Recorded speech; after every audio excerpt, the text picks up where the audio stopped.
Marhaban, Assalamualaikum. This is OFW Forever Love. For today's video ay magbibigay naman tayo ng ibang mga phrases, word na Arabic.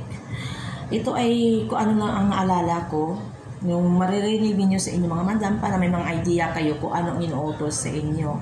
Like for example, dua. Dua is a medicine. Any kind of medicine na sinasabi ng madam nyo is dua. Except kung magsabi siya ng Panadol, alam na nyo, ang Panadol ay isa sa mga iniinom ng bata o mga matatanda doon kapag mayroong lagnat, hindi lang lagnat kasi parang the same name pa rin kahit na sa mga yung pananakit ng katawan ay Panadol pa rin ay iniinom kahit may ubo sipon, may Panadol pero yung Panadol ay hindi naman para sa lagnat, ay para sa sipon. Mayroong Panadol talaga para sa sipon at ubo. Yun ang doon. So, yun ang yung natawag nila nga ibra, baka mamaya magsabi yung madam, ate niya da ibra, ibig sabihin lang yung ibra ay injection. Yan. So, or sirens ang tawag doon. Kasi pag magpainom sila ng bata, ay ginagamit nila ng sirens, yung walang needle na, yun ang tinatawag na ibra. Pag sinasabi nilang mishi, ang tawag, ibig sabihin ng mishi ay punasan. Pag sinabi na mishihada, punasan mo, mishihada, tawla, punasan mo yung table. Ang tawla ay table. Ayan. Pag tinatawag nila na har, ang har ay, yun ay ibig sabihin ay hot water. At minsan, mag-i-English pa yan sila hot. Pag marinig din yun ng hot, yan ay hot. Kasi ang kanilang pagbigkas doon ng English, kahit na pag nakita nila kasi yung letter na O, minsan binabasa nila sa O. Hindi katulad sa atin, sa English, minsan binabasa natin yun as A. Kaya yun. So, baka magtaka kayo, hindi nyo maintindihan, pero sabi ng atin ay hada hot water or hot may, yan ay ibig sabihin ay hot water. Yan. Pag sinasabi nilang barid, ang tawag, ibig sabihin ng barid naman ay cold. Barid may, cold water.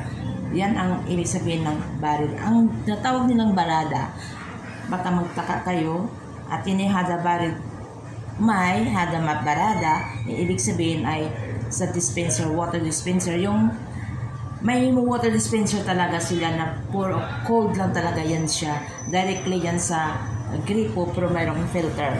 Yun ang ininom nila mostly doon. So, pero bumili din sila sa bottle. Pag sinasabi nilang may hada bottle, yung kukuha kayo sa ref at ibigay yun. Hada, ang ref naman ay ang tinatawag nila doon ay talaja. Yan ang tinatawag nila talaja. So, pag sinasabi nilang atin ni hada kambal, baka magsabi nyo, akala nyo kambal na baby. Hindi. Ang kambal ay kumot. Yan ang tinatawag na kumot. Ang sa Arabic naman ay kambal. Pag sabi silang makada, ang makada naman ay, ibig sabihin ay onan. Yan. Kasi yun ang tinatawag nila. Pero mayroon naman silang word na the same sa ating mga salita. Katulad ng batarya, battery. Battery ang tawag na doon, yan ay battery. O atimpara, ayan sa atin ay sunglasses. Masabi nga, atimpara, magtaka ka parang Ilonggo word, pero Arabic yan sa kanila. Kasi may mga the same word, basta ng mga makinarya. Makinarya din yan sa kanila. So, katulad ng mangga din sa kanila. Yung natawag nilang Dora, Dora is a corn, o sweet corn. Ang tawag nila doon ay Dora. Ang naman, ang bulan naman ay Kora. Yan. Pang same words, ada Kora. Pag sinasabi natin ni hada Kora, hada baby, ibigay mo sa bata. Pag sinasabi nilang alab, yan, laruan yan. Or playground. Ada playground, tinatawag nilang hadika or alab. Kasi that is the same. Pero ang common word talaga ng playground ay na palaruan ay hadika. Even garden ng mga flower ay hadika. Pag narinig yung bara, atini o Bring hada bara, ibig sabihin dalhin mo doon sa labas. Ang bara ay labas. Wadi. Wadi. Or it means bring. Wadi is bring. Bring hada bara. O ang wadi hada bara. Dalhin mo doon sa labas. Pero sometimes, pag nandun ka sa Rome, at sinasabing bara, bring hada bara, hindi naman yung totally na nasa labas. Kasi sometimes, ibig sabihin nila, lalabas ka doon sa Rome. Yan ang ibig sabihin. Ruwi bara. O, ibig sabihin, lalabas ka sa Rome. And then, sa sala, punta ka ng sala, ganon. Kasi, ang tawag doon, minsan, bara, pag doon ka sa Rome. Ayan. Pag sinasabi naman nila na gumay or gum, ibig sabihin, tatayo ka.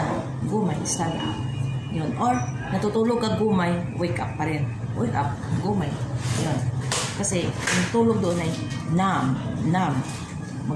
Pag narinig yung nam, ibig sabihin, tulog. Pag gumay, tayo o miski or tayo. Gidi, pag marinig mong gidi, may sabi mo nga, inti gidi, ibig sabihin, uupo ka. Yan, kasi ang inti, uupo. Ang inti naman doon ay refers yan sa babae. If your madam asking a favor to you that they are to you gifty hada sa bala, it means to say you threw or itapon mo sa basura. Sa bala is basura. Kaya traskan is basura. Pag sinabi niya atin ni hada kis sa bala, hada aswad, it means to say bigyan mo siya ng cellophane na malaki, yung maitim, kasi may something sa ipapasok doon na ipamigay sa kung saan-saan. Yun. Kasi lagyan na ng mga damit nila or bag. Yan. Ang Arabic naman ng damit ay malabis. Malabis ang damit. So, hindi lang yun. Mayroon din silang tinatawag na pajama. Yan, that is the same word sa atin, pajama, yung pagtulog ng bata or pambahay, ang tawag nila doon ay pajama. Yun. At hindi lang yan, ang abaya nila ay yung mahaba nilang damit na kulay itim. Yan ay abaya. Ang tawag naman doon sa lalaki na damit na puti, ay tinatawag nilang didasya. Didasya. Yung didasya ay sa Kuwait, Arabic lang yon. Pero sa ibang country ng Middle East ay tinatawag yun ay kanlora. Kanlora ang tawag doon sa malabis na mga lalaki. Yung tinatawag naman dito sa atin na sa kanila, sorry, na sinasabi ng madam mo na ada kiss na abyad, yan ay white, yung plain na silupin na ginarolyo na para yun sa sabalan na maliit. Yun. Kiss abyad. At hindi lang yan ang maririnig nyo sa kanila, yung sabon ay sa kanila ay yung sa atin ay sabon din. Sabon sa atin sa kanila ay sabon. Yun kasi sabi ko, the same meaning, the same word na sa Arabic nila na maintindihan natin. Pero mayroong the same word na different in meaning. Katulad ng mino o menu. Mino. Sa atin kasi ang mino o menu ay mino ng pagluluto. Pero sa Arabic, ang ibig sabihin nyo dito sa atin ay sino. Yun ang mino. Sino? Sino hada? Mino hada. Sino yan? Sino sila? Yan. Yun ang tinatawag nilang mino. Or sino, ang sa atin, akala natin ang sino or sino. Sino ay akala natin kung tinatanong na nila kung sino yun. Hindi. Yun ay, ang sino ay ibig sabihin, ano yun? Sino hada? Ano yun? Yun. So, hindi lang yun ang maririnig nyo sa kanila na baka malilito kayo. Atini hada futa. bigyan mo ako ng towel. Fota is towel. Baka sabihin nyo, ginabuyayaw na kayo. Kasi atin yata fota. Kasi maintindihan natin, fota lang. Akala natin, pinafota tayo. From fota ay towel na pampaligo. Kahit na towel na maliit, fota pa rin ang tawag lang dyan. O magsabi ng madam, atin yata fota para sa pampunas. Yun ay yung maliit. Yan. Ang tawag naman nila sa basahan ay masahan. Masahan. At inihada masahan. Yun. Yung ano yun, yung panglinis, yung mop, yun, masahan. Yan. Kahit na squidgy, masahan pa rin ang tawag na dyan. Masahan. Yung panglinis sa tubig, pagtanggal sa tubig ay ang tawag na doon pa rin, masahan. Yan. Yan ang maririnig ninyo. Tapos, yung ng sofa nila is sa atin sopa, yung inupuan. Yan. Sofa ang tawag na doon. At sometimes, yung kursi, ang kursi ang tawag na sa upuan talaga yun. Yung upuan talaga na, basta upuan doon sa table, kursi yun ang tawag. Pero kung sa sofa, sa sala, sofa ang tawag nila. Yun. Ang solya, sometimes ang iba, Julia ang ba ang bigkas, sometimes solya ang bigkas nila. Depende yan sa Middle East, sa mga local na mga Arabic. Yan. And then, kung maghihingi yan sila ng pagkain, ace ang tawag nila sa rice. Ace is sometimes your madam asking to you if you are already eating.